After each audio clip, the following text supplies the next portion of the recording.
Hello, and welcome to the Things I Want My Daughters to Know podcast, the podcast redefining women's health one unfiltered conversation at a time. I'm your host, Jacqueline Rose, and every week I'll sit down with leading women's health experts and real women to share their lived experiences, bust health myths, challenge outdated and uninformed narratives, and explore what's really possible for women. We'll talk about periods, fertility, menopause, hormones, aging, and everything in between. This podcast is for every woman who ever felt confused, dismissed, or left out of the conversation about her own health. It is a space to celebrate women, break the silence, and open up conversations between mothers, daughters, sisters, and friends. Please hit the follow or subscribe button so you don't miss an episode and share this podcast with your daughters, family, and friends. Let's get on with the episode.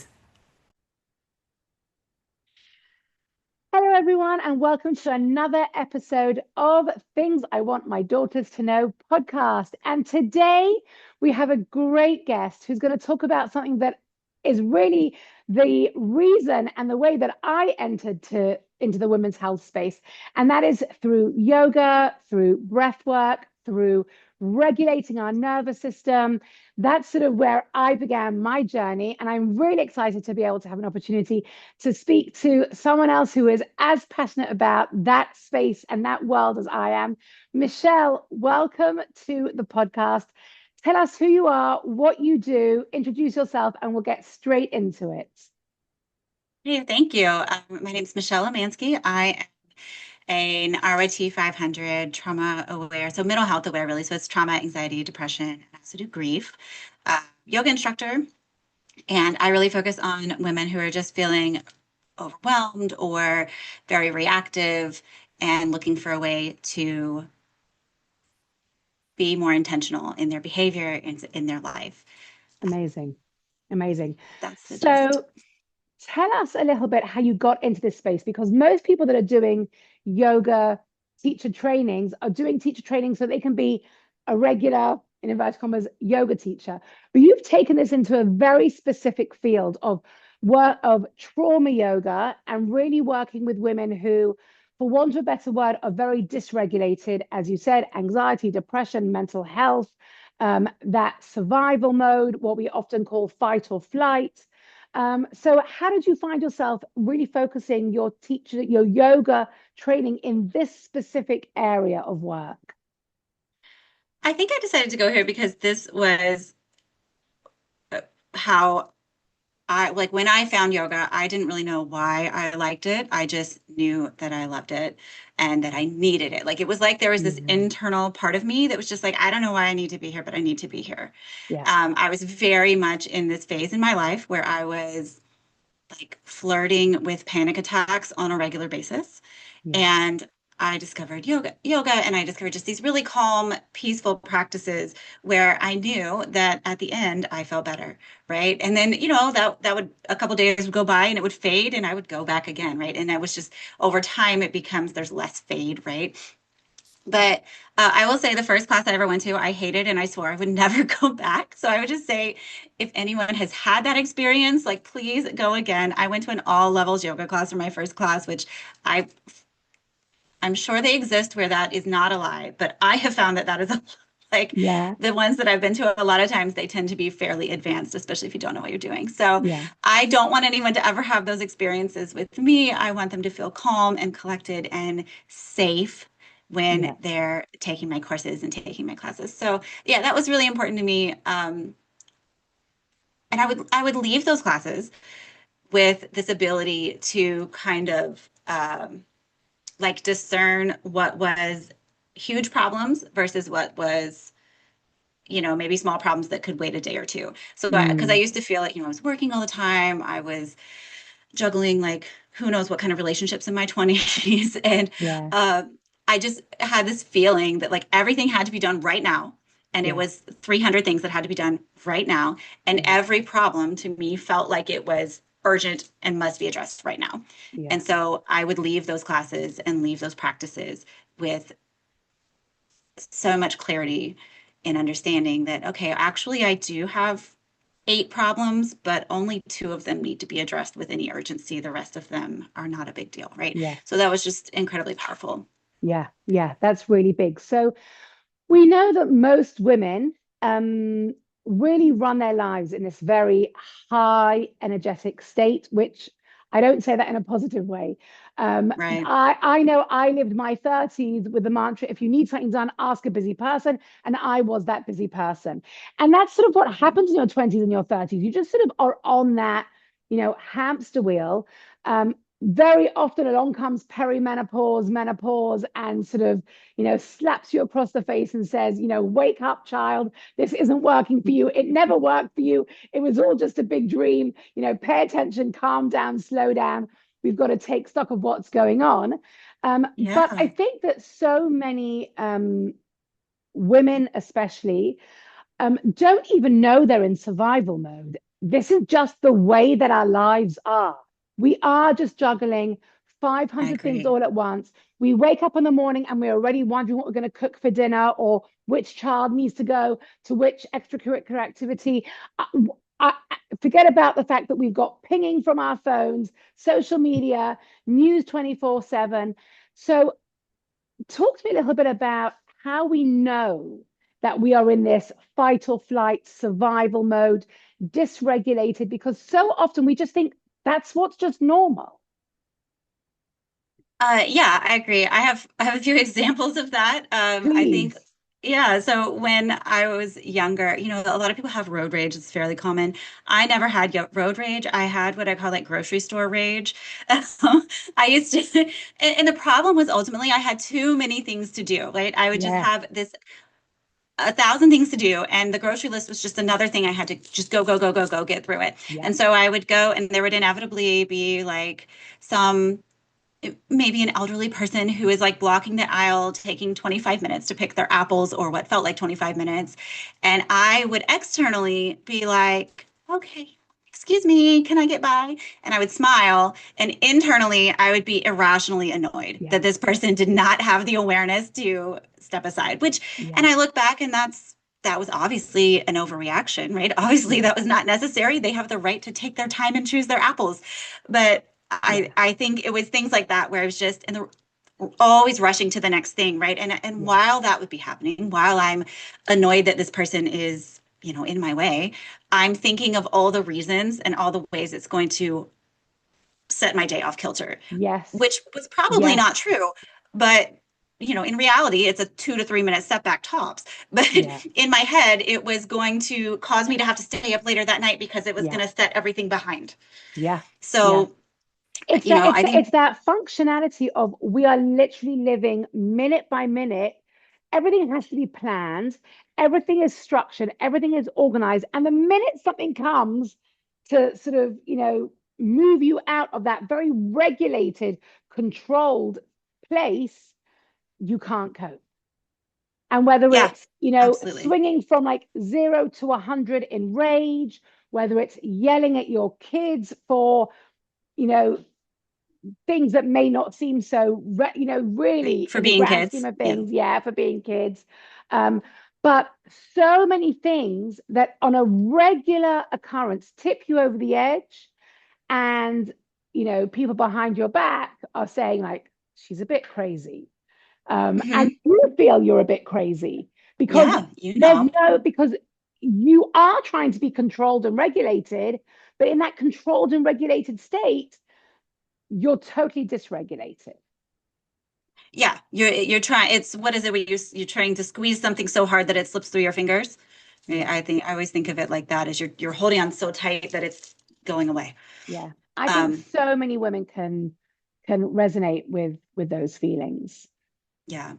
Yeah, I think another really common symptom there is just that constant preparing for the worst case scenario, or Mm, constantly preparing for bad. So I always use an example of like if you walk your dog every day and you've done this every day for 3 years and nothing bad has happened, but you still, when you walk your dog, are constantly looking over your shoulder, yeah, waiting for like an attack from a nebulous bad guy, right? Like it's yeah, because you've watched the news and you've heard that so and so got attacked on her morning run or whatever. It happens. yeah, So I'm not suggesting certainly not suggesting that you're not aware, but the hyper alert is where it becomes a problem, where you're Yeah. so alert and so looking for the next bad thing Bad that thing. it invades your ability to Yeah. function healthy, to enjoy your walk, to enjoy the trees and the birds and everything Yeah. that you might see and enjoy on that walk. Yeah.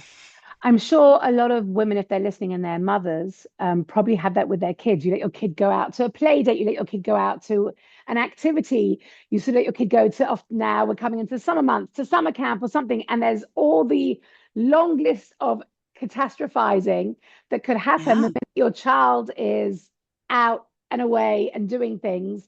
I think that happens a lot also. I agree. And it's important to remember, if you're so busy thinking, and I'm sure you know, but you're so busy thinking about all the bad things that might happen, you miss all the good things that might happen. And sometimes you miss the good things when they actually happen, right? Because Yeah, we're stuck in our head, right? yeah, We miss the moment, we're not present. yeah. So are you saying that that is also another expression of this highly dysregulated survival mode? Yeah, for sure. Prepping for a worst case scenario, or even things like rehearsing arguments that haven't happened yet, right? So, Oh, or no, that may never expand on happen. that. Expand on that. Yeah. So there's just so many things that we do where we're trying to prepare for Yeah, every scenario. yeah, yeah. Reality is we I can't think I predict the think a future. lot of women probably have that, like especially perimenopause women, but not only lying in bed, not falling asleep, and running over conversations and scenarios that have never happened, may never happen, but they are consumed with the, you know, catastrophizing of the what if. Yeah.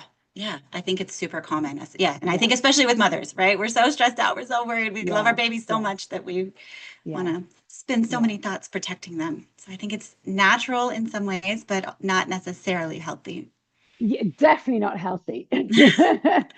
So we've talked about some of the signs that someone may be in survival mode, even if maybe they look fine on the outside. How do we then move past that? Like, what is it in what you've learned through, your techniques, through the yoga world? What is it that we can now do once we sort of identify, oh my gosh, it's not that I'm just crazy. It's not that I'm just, an erratic woman whose moods swing from one end of, extreme to the other. Okay. I now realize maybe I'm in survival mode. Maybe I'm in fight or flight. I'm dysregulated. What's next? And there's a lot of things that you can do. I think anchoring in your senses is a wonderful. I think ultimately you want to be present, right? So anything you can do to be present. So anchoring in your senses, which is the idea that you are, something you can feel, like a soft blanket or, something tactile of that nature. So something you can feel, feeling your feet on the ground, lighting a candle, or I like lotion. I have like a lavender lotion that I like to use, and just, or a diffuser, huge fan of that. That has multiple benefits, right? Um, Even just taking the time to savor your food, right? Really tasting every morsel and breathing. Obviously, breathing is a huge thing. Square breathing is a really basic one that is really easy to remember, where you're just Yeah. inhale for 4, hold for 4, exhale for 4, hold for 4. You can do that anywhere and no one has to know. Um, I would say if you want to do something like right now to just kind of see, go to complete silence, turn your phone off, set it out of your reach, set a timer for 2 minutes, and just sit for 2 minutes and just notice. Notice your thoughts, notice your feelings, notice Yeah. if you're annoyed, if you're annoyed that you have to sit still for 2 minutes, that's okay. Just notice that, right? So just taking a moment. It doesn't have to be an hour, right? Just taking Yeah. a moment, stretching, feeling how various sensations feel in your body, those types of And things. tell Those me are a little some bit easy more starter about points. the yoga practice itself. How does the yoga um, really help to change that dysregulated state? Yeah, so specifically in the type of yoga that I do, mental health aware yoga, is first of all, we're always trying to create a safe space, right? Yeah. Above, first and foremost, this needs to be a place that you feel safe. Um, but then also we do a lot of specific things such as syncing, obviously syncing breath to movement is a common thing in yoga, but particularly in this kind of yoga that signals to our nervous system that we're safe, that we can Yeah. relax. So just those simple acts. Another thing that we use is swaying motions. And that can Mm, go all the way back to like the womb, right? We have this yeah. natural connection to that motion because we had that when we were babies, and you can activate that and activate that sense of safety just Right. by, doing some swaying motions, really beautiful, simple things that you can do. Yeah. Um, things like humming and chanting Yeah. Om, right? Just that will activate the vagus nerve and activate the parasympathetic nervous system, which is that rest and Yeah. digest state that we want to be in. So those are a few of the specific things that we do in In mental yoga health aware yoga practice. that's a little bit different. Cool. So I know that a lot of women, and especially those very busy, buzzy women, are like, I can't do yoga. I tried it once, it didn't work. I can't do breath work. I can't do meditation.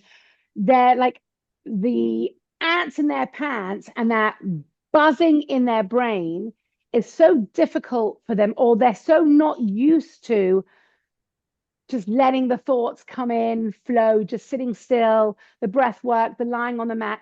It's so foreign to them. They're like, yoga's not for me. I tried it, as you said, tried it once, was no good. I'm not a yoga person. I love it when I hear people say to me, like, I'm not a yoga person. And my answer is, you just haven't found the right teacher. But Yeah. so tell me a little bit about like so many, I think the women who need it the most are the women who are like, this isn't for me, because they're just so not used to finding that space. So tell me a little bit about sort of how you would respond to someone, or what techniques you use when someone is like, this is not for me. I can't sit still. My brain is too busy to just lie on the mat and breathe. Yeah, first of all, I would say I think that's very common. I think we are in a world that we are full of, we're overstimulated, right? There's Yeah, notifications, there's news, yeah, there's, catastrophes on the news, there's just so much. I read earlier today, actually, I read that we consume more data in one day than a highly educated person consumed in an entire year. No, an entire lifetime. It was lifetime, an entire lifetime 500 years ago. So 500 years wow, ago, if anybody's into history, that was like Henry VIII.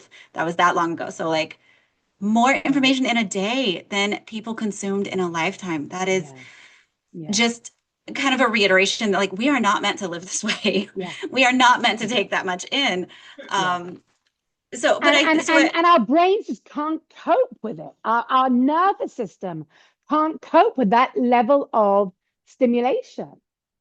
Yeah, agree. Like we're not there. We're not at a place where Yeah, we can do that. And I don't think we should be.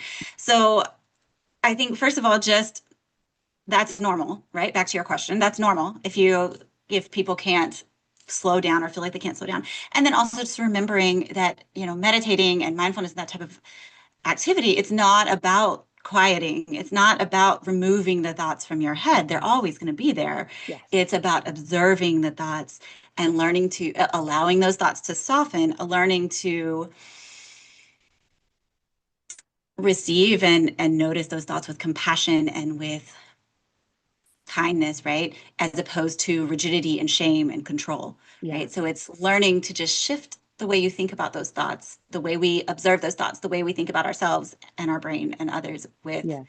a little bit more kindness and compassion. I think that's a really important myth that you are busting there. And that is there really is an image that when you're doing yoga, when you're lying on your mat, when you're doing breath work, when you're doing some type of meditation, there should be no thoughts. Your brain should be clear of thoughts. And that's actually not the starting point.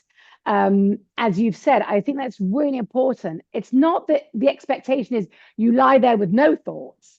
It's more that Right. you lie there and you let the thoughts come in, come out, flow. You're not stuck and obsessed by them. You think something and then it moves and it comes and it goes, and thoughts sort of get, less, and you got, into some type of breath work state. But I think that's really important for people to know that the starting point is not no thoughts. Right. I would say if you have a busy brain or you can't shut your brain down, perfect. Come start meditating. Yeah, You're yeah, in the right place, yeah. So, exactly, and exactly. we always start small, right? We're not going to start to meditate for 30 minutes. That's hard. That's hard to do if you've never meditated before, right? Yeah, I always recommend start with like a 5-minute practice, and maybe once you feel good with that, you can start to work your way up from there. yeah. So, what other things do you think people sort of have preconceived ideas or misconceptions about, going to yoga, especially the type of yoga that you're doing? Because I'm assuming that you're not doing, high level poses and you've got No. to look a certain way in your pose, and you have to wear a certain type of, clothing to come to your classes. So what type of other, myths or preconceived ideas would you like to, bust or change conceptions about? Well, I think when I first started, when I was younger and I didn't really know what yoga was about, and honestly, even when I was practicing a little bit at first, Yeah, before I started teaching, I had this preconceived notion that you had to be like thin and long and lean and have like perfect, cute matching clothes, and you had to be right, like vegan and calm all the time. right. And now I teach, I'm like none of those things, right? Like I do yoga in my PJs. Yeah, Um, yeah, I had eggs for breakfast this morning, and I'm yeah. certainly not calm all the time, right? Like you have, um, I think I too associated calm with boring. And Mm, I think important to note that that when you, when you can slow down enough to kind of see things clearly, it allows more room for joy and silliness and happiness and engaging in your relationships in a more positive way, things like that. So, yeah.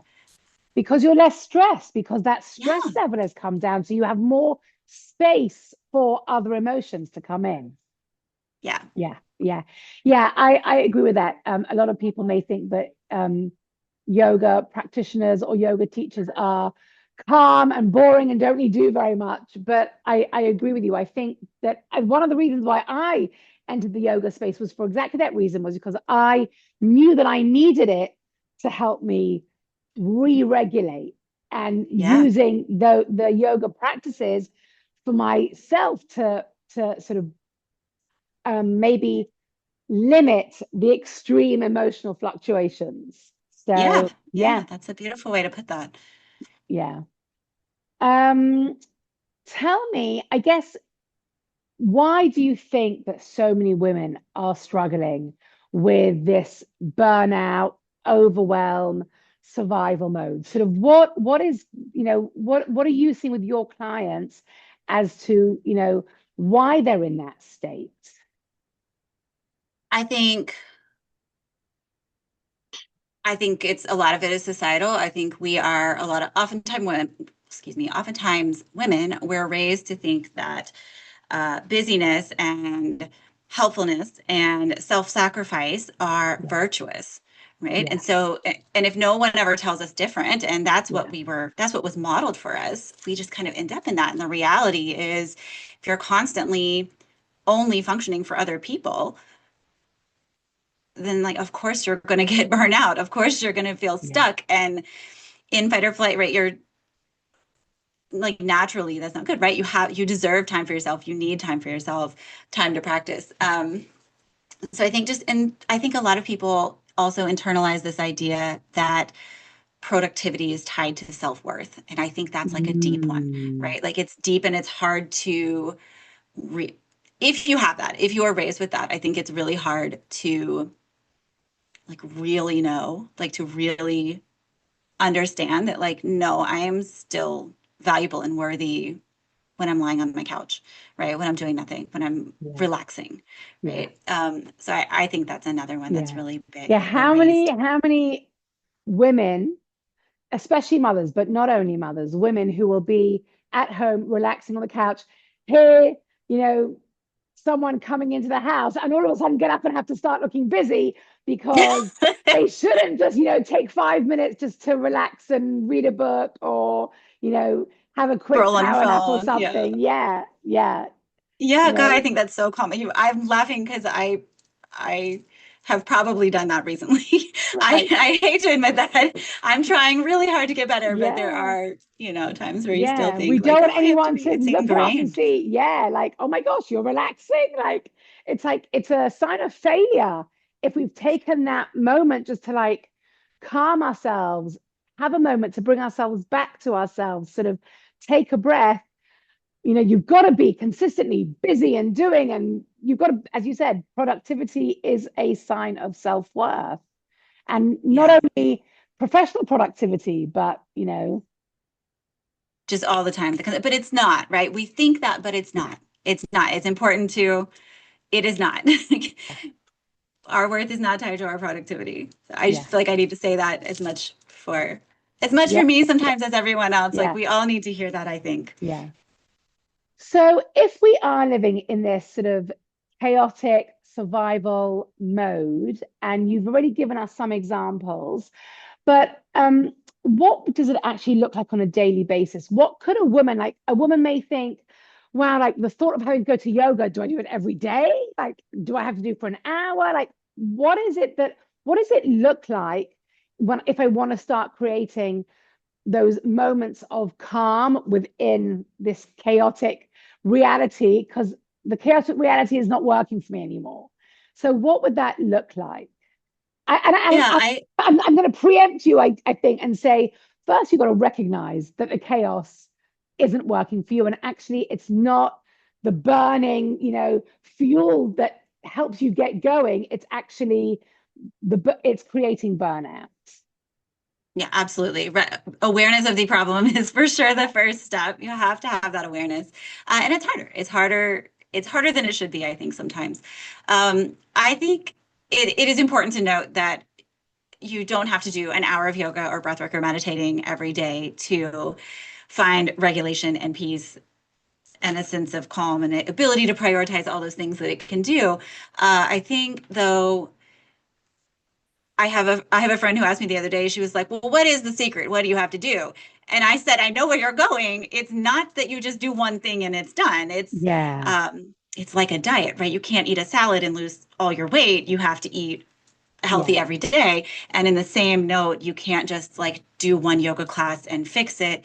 It has to be yeah, it has to become a daily practice. So that becomes scary if we start saying it's going to be something I have to do for an hour every day because we don't yeah, have an hour every day. Nobody has an hour every no, day.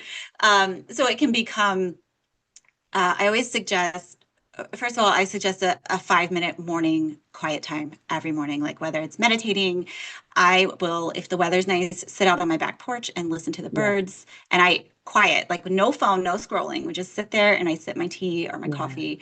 And so something in the morning to set the day, to like set the tone for the day, yeah, I highly, highly, highly recommend. Um, and then just tying ritual. So creating ritual where we tie like, okay, maybe before each meal, we're going to take 3 deep breaths.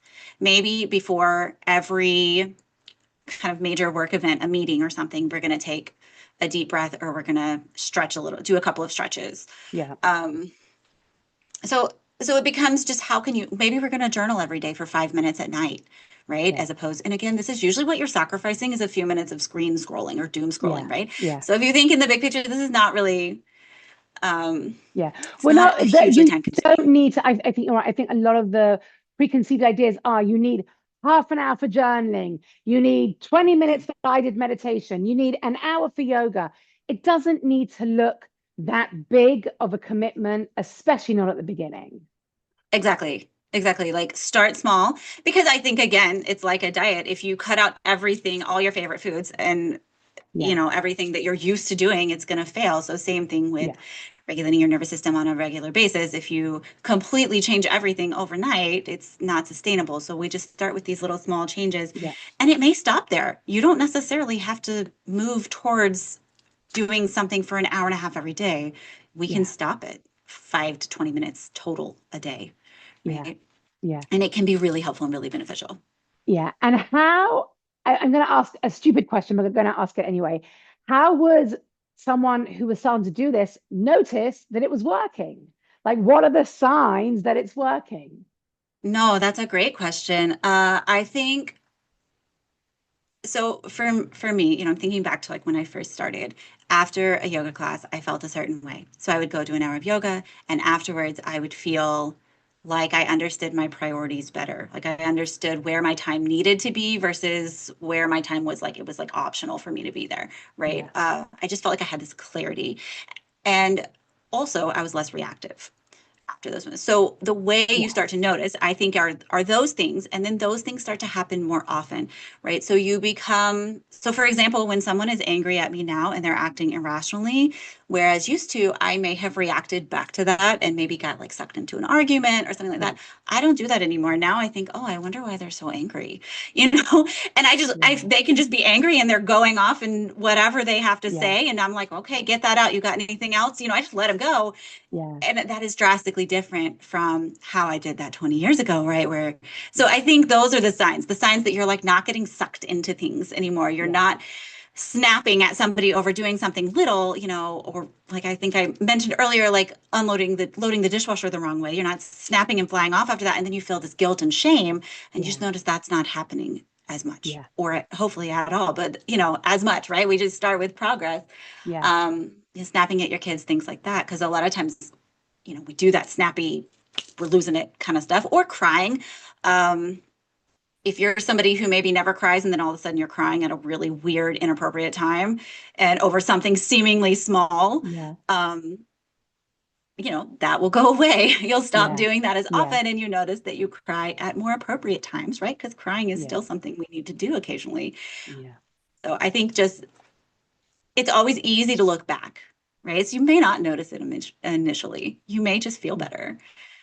I think that's where journaling can come in too, be very helpful. yeah, You can go back and look at your journals.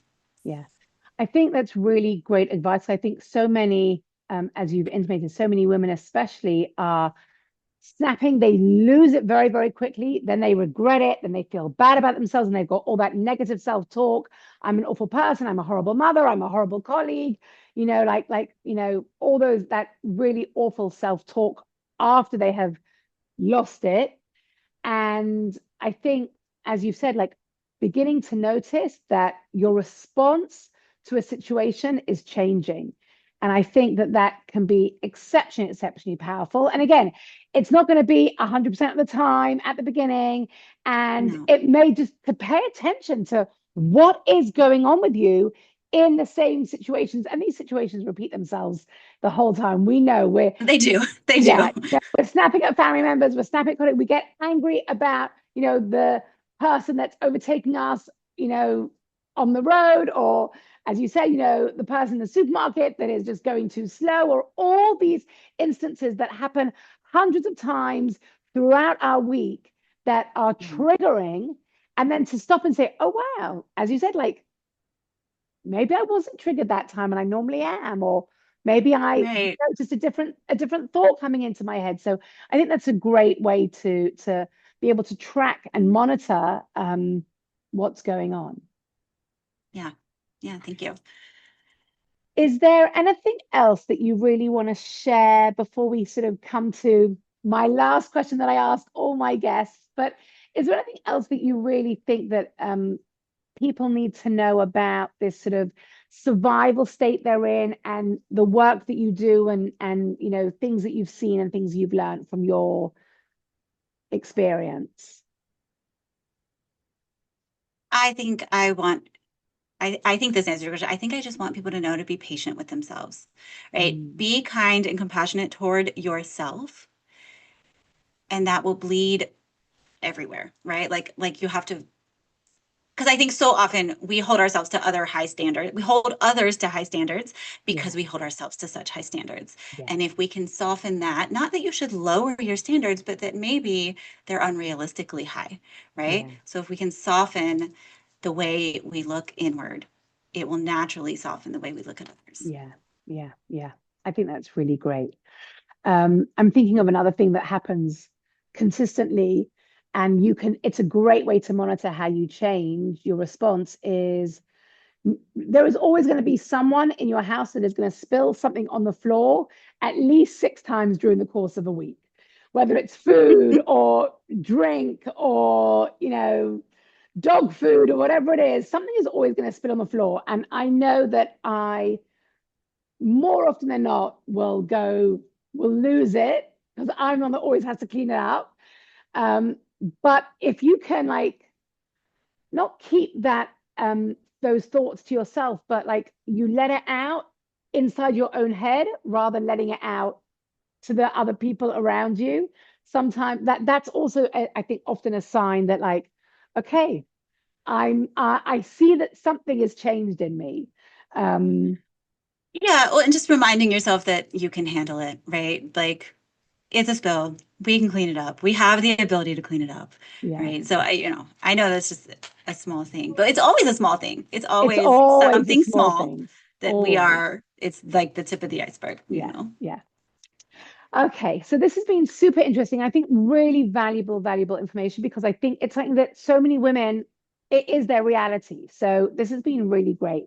As we come to the end of the podcast, this is the question I ask all my guests.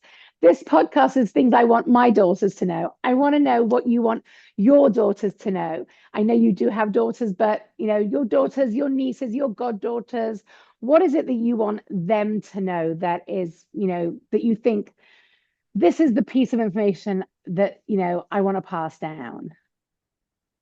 This is a really hard question because I was trying to think of like the one thing because I do think that, God, there's like 7,000 things I that know. you know, I'm lucky because more I've than got a that. whole podcast of guests that I'm getting all this information from. I'm just asking one thing from you. Uh, okay, so I think what I ultimately came to, and I wrote this down so I didn't forget it, but what I Yeah. ultimately came through to is that I want them to know that life is going to surprise you no matter what. So don't try to prepare for everything Mm, because no matter what, no matter what, no matter how much you prepare, something's going to happen that comes out of left field that you never thought was going to happen. And if you know how to trust and come back to yourselves, come back to your breath, if you know how to regulate, you're going to be okay. yeah.